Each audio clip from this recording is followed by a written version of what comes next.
What's good, YouTube? Welcome back to the channel. If you're new to the channel, my name is Joshua Hines, and this is Construction Junction. So today we're on site at a fence project, and this project is at a townhouse community. And so our client, what we got here is they have, at some point they replaced two sides of the fence, but they didn't replace the third side, which was attached to somebody else's fence. And this is a common problem that happens in these communities. Sometimes the neighbors, they don't all agree on what's to be done, what's the fence going to look like, what fence is mine, what fence is yours. So they'll go back and forth, but at some point an old fence is just going to go bad and it's going to fall. And that's what we have here. This fence is starting to fall down on the one side that wasn't replaced. So let's take a look at it. So you see here, we have this fence section that is just falling completely down. This one actually fell out here. This post came out, and a lot of it is just damaged, just age. Over the years, if you don't keep up with the staining and the waterproofing of these fences, over time they're just going to deteriorate, and the posts are going to break out the ground, and just the whole fence is just going to fall down. So it becomes a dangerous situation. You can see here where that one is cracked and about to fall. So what we're going to do is take this fence down today. You can see there it's really bad. We're going to take this fence down today, at least this side of it, and we're going to build a new fence out of pressure treated material, but we're going to stop it right here at this corner and continue. So you can see at some point, and this part of the fence is probably 10 or 12 years old, I would say. Really needs to be power washed and stained again to maintain it. You know, these items are just typical house maintenance. You know, if you have a wood fence, of course, going with PVC is an option that you could go with to eliminate the need to stain and keep up with the fence. But this looks much better than that. So it's our goal today to get this side down. You know, put new posts in the ground, concrete, and get it back up going. So we're gonna go ahead and get started with this project. I'm gonna set the camera up, stay along with us. Don't forget to subscribe to the channel. Comment below as we work along this project. Let me know what you think. We're gonna try to clean this back out a little bit too while we're here. But let me know what you think. Don't forget to subscribe. Shoot that like, smash that like button, or smash the dislike button if you don't like what we're doing here. Either way, I appreciate it. So we're gonna go ahead and get into it.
Came for my wins, I need my ends. This life is real, and play pretend. Aim off the bench, I get it in, I get it in, I get it in. Came for my wins, I need my ends. This life is real, can't play pretend. Came off the bench, I get it in, I get it in, I get it in. I'm on my job, I get it done, but you should know that. Shine like a sun, a 101, you should know that. I get the front and in the back, you should know that. No need to stun, it's never cap, you should know that. All I know, 10 toes, never fold, bang roll, on the go, ice wall, ice wall, ice wall. Came for my wins, I need my ends. This life is real, can play pretend. Aim off the bench, I get it in, I get it in, I get it in. Came for my wins, I need my ends. This life is real, can play pretend. Came off the bench, I get it in, I get it in, I get it in. I miss my baby, so I hit them on the FaceTime. I need it all for them, so no, I cannot waste time. Facing these oceans, feel the water on my waistline. We trust the process and my only know it takes time. You can get it, got no worries, I'm gon' make mine. Going global, I'ma get it out the state lines. Paying taxes at a more than what you make now. Different bracket, eating off a different plate now. For my wins, I need my ends. This life is real, can play pretend. Came off the bench, I get it in, I get it in, I get it in. For my wins, I need my ends. This life is. All right, everyone, so that'll bring this video to a conclusion. We got it knocked out. This again was a project that was done because it was a necessity, had to be done.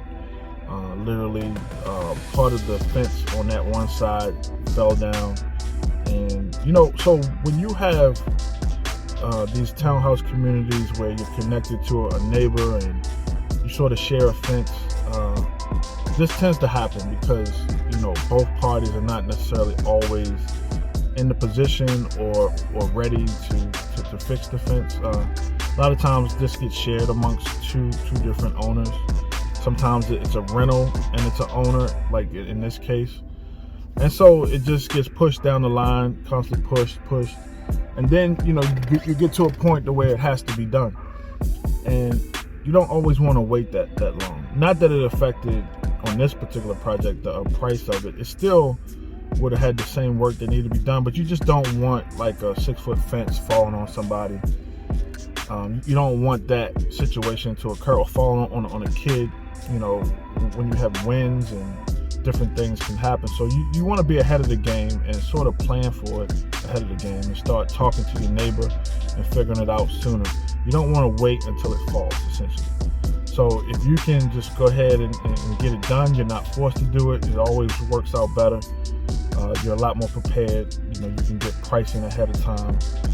But in this case, it was a rush job. And essentially, like I said, one side was a renter, so had to deal with the owner.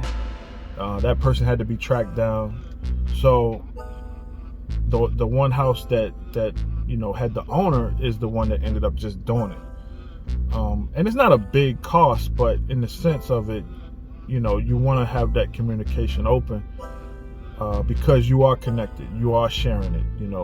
You want to have both parties to have the ability to know what it's going to look like, the final product. Know who's actually building it. You want to be ahead of the game. So that's my suggestion in situations like this. But the job turned out perfect. Obviously, we would have loved to have done the entire fence, but in this case, they were just doing the damage part, and they had already done the other two sides at some point, but didn't do this one side. Now, the other two sides, in my opinion, looks like it needs to be power washed and waterproof. That's something that is going to need to be done. So when you have these 6-foot fences, you need to take care of them. If it's not PVC or Trex material, something like that. If it's pressure treated wood, at some point you're going to have to do some work to it. So again, you want to be ahead of the game on that. Other than that, the new portion that we just put up, it's brand new pressure treated wood. So just know if you're doing this at your home, that what we tell our customers is to let it sit in place for 6 months. Don't try to stain it, don't try to waterproof it, because essentially this is fresh wood and it needs to dry out. So they pressure treat a liquid preservative into this wood so it doesn't break down as quickly as just regular wood. So wood, right? So you're gonna want it to dry out, and in the drying out process, let it go through a season, expand and contract. The drying out process will also shrink the wood a little. So all of the wood itself is going to shrink a little bit as that moisture evaporates out of it. Then at that point, that's when you're going to want to come in and apply a waterproofing to it, or you can apply a semi-transparent stain to it if you want a particular color, or you can paint it. I'm not a fan of the painting, but some people like the solid color look. I like to show the wood and the character in the wood, so I tend to use the semi-transparent. Once you go and you paint it, whether it's a pressure-treated deck or a pressure-treated 6-foot fence, once you paint it, you have to always paint it. You don't have an option of, using a semi-transparent later down the line. So that's why, unless the wood is in really bad shape, I don't suggest painting it. It's just my personal opinion. Take it for what you want. But the fence is in good shape. It turned out well. The job went quickly. We have another satisfied client. Hope you enjoyed the video. If you did, please smash that like button. Give us a like. If you didn't like it, smash that dislike button. Let us know why in the comments. Let us know what you think that you would have liked to have done at your home. And, we will continue to, just keep the conversation going. Other than that, this was a pretty simple job. Not a whole lot to it. Hope you enjoyed it. Stay with us. We got more videos to come. Stay with the channel. Subscribe. Click that notification bell. If you click that notification bell, what that does for you is let you know every time we drop new content, a new video. It will come straight to either your phone or your computer, and you can just click straight on it from there. So that helps in terms of knowing when we drop. So other than that, be safe. God bless you. And we out.